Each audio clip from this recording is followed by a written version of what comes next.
Some important poetic devices. In every poem, there are some poetic devices which are used in a poem for making the poem interesting and rhyming. First and most important poetic device is first alliteration. So, what is alliteration? The repetition of the same word at the start of a series of a word in a section. This is alliteration. So, alliteration is of two types. First is assonance, and the second is consonance. Assonance, if vowel sound repeated, if there is a vowel sound repeated in the same word, that is in the vowel side, like what are vowels? Firstly, a, e, I, o, u are vowels, and the vowel sound there is repeated, that is an assonance. And for consonant, if there is consonant sound repeated, then it is an consonant alliteration. So this is an alliteration. For example, here we see assonance is a repetitions of vowel sound in nearby words. For example, here the east beast, like this only here is given that the word is there. Here also each beach beast.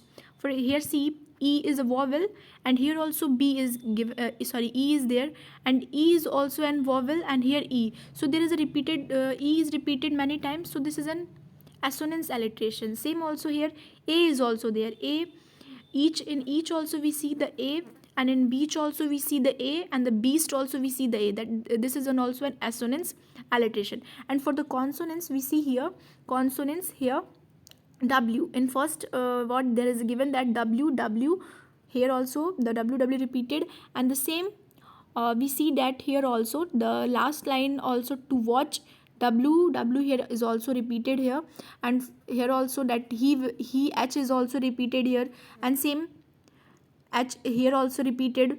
These h think also here there's a these, and also also there h is also repeated. His house is there.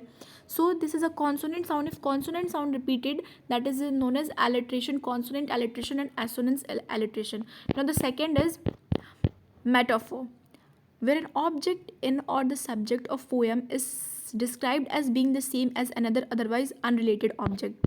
Here also we see the metaphor in the sentences as there.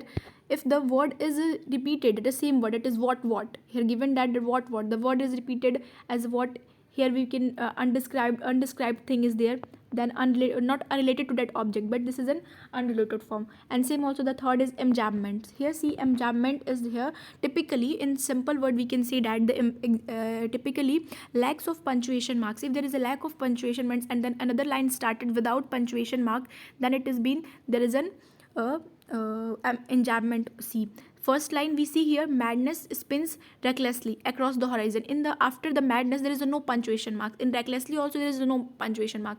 Then it is an enjambment. Same also we see here also that vestige of her, no punctuation marks, thoughtly behind the no punctuation marks, that this has been considered as enjambment only.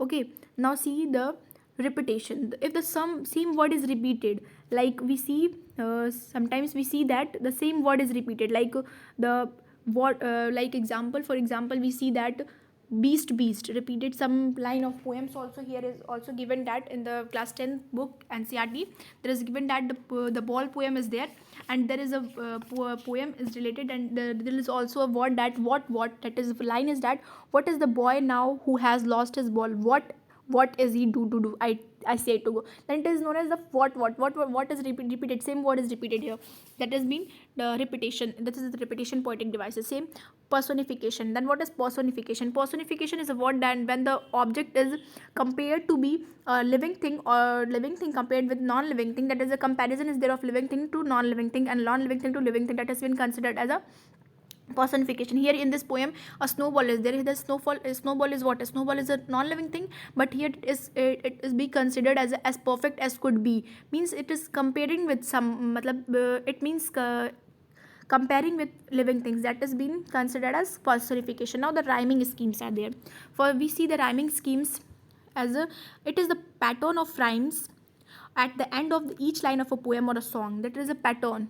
Okay, let's see here also we can see that every poem, in each and every poems, but there's a pattern, some pattern are given. That firstly we see the here pattern, like I made myself snowball, a has been there, then as perfect as could be, this b, and then same I thought I did could be. So we can consider it as this is I made myself above. First line A, and the second line B, and the third line C, and then fourth line we see the B, same thing, be me. This is a repeated work like this only. This is considered as rhyming scheme. So what is the rhyming scheme is there, that A B C B, here is for only 4 lines I here taken here. So A B C B, we can here the rhyming schemes are formed here. There is some patterns which follows, that is rhyming scheme. Hope you understood about the some important poetic devices. This is included in all the poems and able to interested poem making poem interested or rhymingable. Thank you so much.